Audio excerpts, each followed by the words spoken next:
that you are fine and God has kept you well. Thank God so much for helping us to get to this month of December. I know it's one of the very busiest time of the year because many people I know are anticipating for Christmas and all the holidays in it. And today I just wanted to talk about Christmas as we are heading towards Christmas, because I know that all the people, whether be it believers and non-believers, all of them are eagerly waiting for Christmas.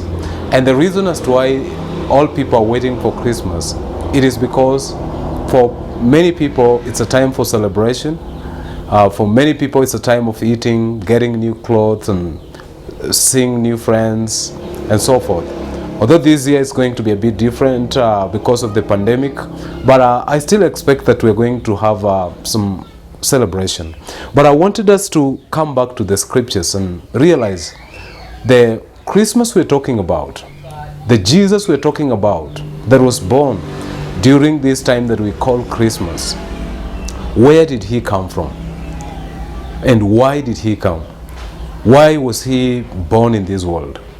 I want to use the words of the book of John chapter 17. I'll read several verses from verse 1 to 10, and God will bless us. When Jesus had spoken these words, he lifted up his eyes to heaven and said, Father, the hour has come. Glorify your Son, that the Son may glorify you, since you have given him authority over all flesh, to give eternal life to all whom you have given him. And this is eternal life, that they know you, the only true God, and Jesus Christ whom you have sent. I glorified you on earth, having accomplished the work that you gave me to do. And now, Father, glorify me in your own presence with the glory that I had with you before the world existed. I manifested your name to the people whom you gave me out of the world. Yours they were, and you gave them to me, and they have kept your word. Now they know that everything that you have given me is from you. For I have given them the words that you gave me, and they have received them, and have come to know the truth that I came from you, and they have believed that you sent me. I am praying for them. I am not praying for the world, but for those whom you have given me, for they are yours. All mine are yours, and yours are mine, and I'm glorified in them. From the scriptures where we've read, one thing that is coming clear to us is that Jesus is coming clear to tell his disciples as he's praying, and to tell God as he's praying, that when he lifted up his eyes, he said, Father, the hour has come to glorify your Son, that the Son may glorify you, since you have given him authority over all flesh. When Jesus is talking these words, one thing that I remember so clearly is that most of the time during his earthly ministries, especially the first instance when his mother came when the wine was over, he told her, Woman, what do I have with you? Because my time is not yet. The reason why Jesus was telling him, it is because he knew exactly why he came in the world. And for your information, as we have read, we have just realized that Jesus came from God the Father. And that is why several times he's told the Pharisees that before Abraham I am. It means at the foundation of the world, when it was being laid, Jesus was present. He was present with God the Father. He was in the glory of God. He was living with God. He is still God. But when he came to this world, what happened? He left his house of glory. He left the heavens just simply to come in this world to do what? For this purpose why he's praying. He came so as to die on the cross. He came so as to reveal God the Father. You see, Jesus didn't just come for pleasure. He came because he had been sent by the Father. He came out of his own free will. To do what? To come and die for the church. To come and die for the believers. The reason as to why many people are celebrating the Christmas, most people don't know. They think it's just a time for eating. They think it's just a time for marrying. They think it's just a time for having some good clothes. But I want to say, apart from getting new clothes, apart from getting present, there's one of the greatest presents that a man will ever receive that was born during that time, and that is Jesus. He was born so as to save mankind from sins. He was born so as to save mankind, the people that God had chosen before the foundation of the world, to save them. If Jesus was not born, then we will still be living in sin. And simply because he is born, today we are able to celebrate, and we can be happy before God. We can be blessed before him because he came and died. And here we are reading that he says, it's now time to glorify your son. Meaning that when he came in the world full of sinners. He came in the world whereby the king of this world was sinners. But at this particular time when he's coming to save them from all the works of darkness. And at this particular time, Jesus is clearly showing us that he came to give eternal life to all. Here when he's talking about he came to give eternal life to all, it means to all the people that God had loved before the foundations of the world. So Jesus had a clear mandate as to why he came. He came to reveal God the Father. He came to give out life. There's no any other person that can give us this life apart from Jesus Christ. Apart from what he did on the cross, there's no any other person that can give out this particular life. And he says, and this is eternal life, that they may know you, the only true God, and Jesus Christ whom you have sent. Jesus is clearly showing the reason as to why he was born in the world is so as to be revealed, is so as to reveal who God the Father is so as people will know him. The reason as to why we're celebrating the Christmas holiday, it is because this Jesus Christ was born. Jesus who came to redeem man from his sins.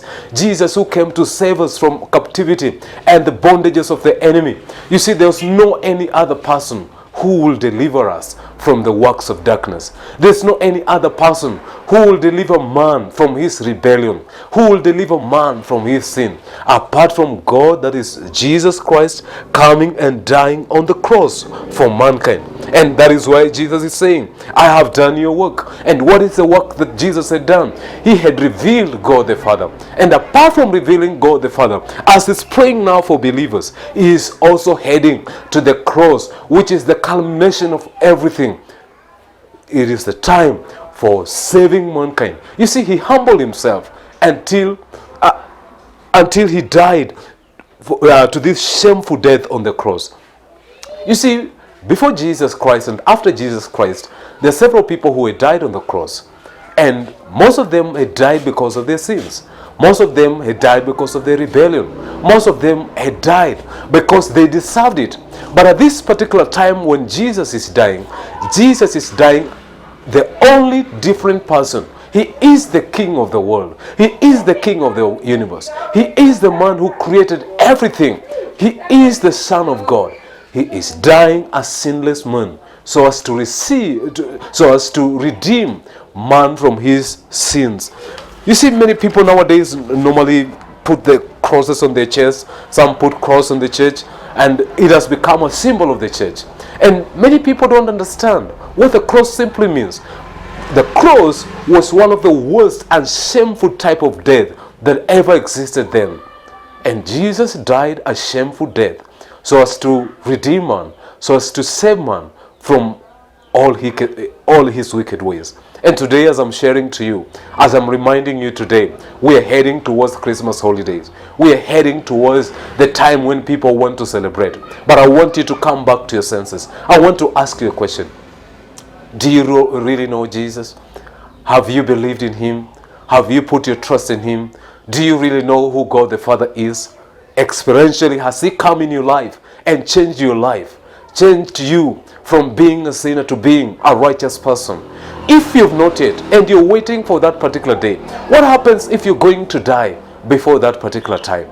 I want you to meditate and think about this. Because as we read ahead in this John chapter 17, we realize that Jesus Christ is praying for the church. Jesus Christ is praying for the believers. Jesus Christ is showing clearly that the reason as to why He came to reveal the love of the Father towards the church. As He's praying, He doesn't pray just for the world.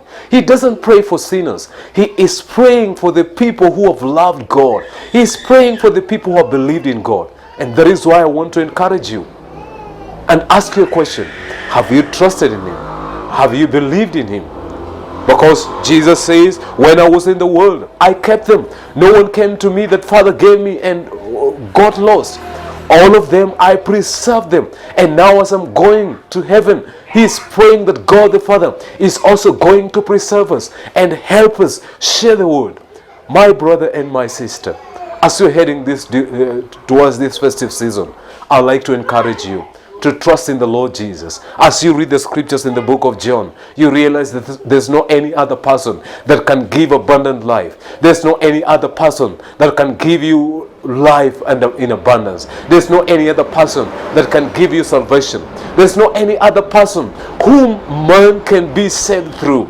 It is only through Jesus Christ, and it's only through Him. And when He was born in the world, it was a time that He was the time that the words would be that it is a time that the testimony was being given to the world that it was a time for salvation. My brother and my sister, it's now a time for salvation. When we see when we realize what Christmas is, we know it is for Christians. Christmas isn't for unbelievers. Christmas isn't for pagans. Christmas isn't for people who don't know Jesus. Christmas, it is for Christians.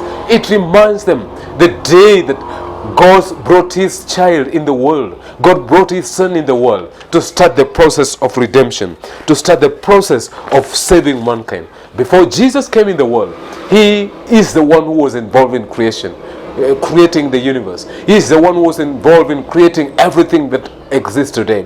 He lived in heaven where He was full of glory, where He was full of power, where He was full of preeminence. All the angels and every creature were under Him. But when He came in the world, He humbled Himself so as to save us. My brother and my sister, I want to tell you that Christ did the greatest thing that no one would expect.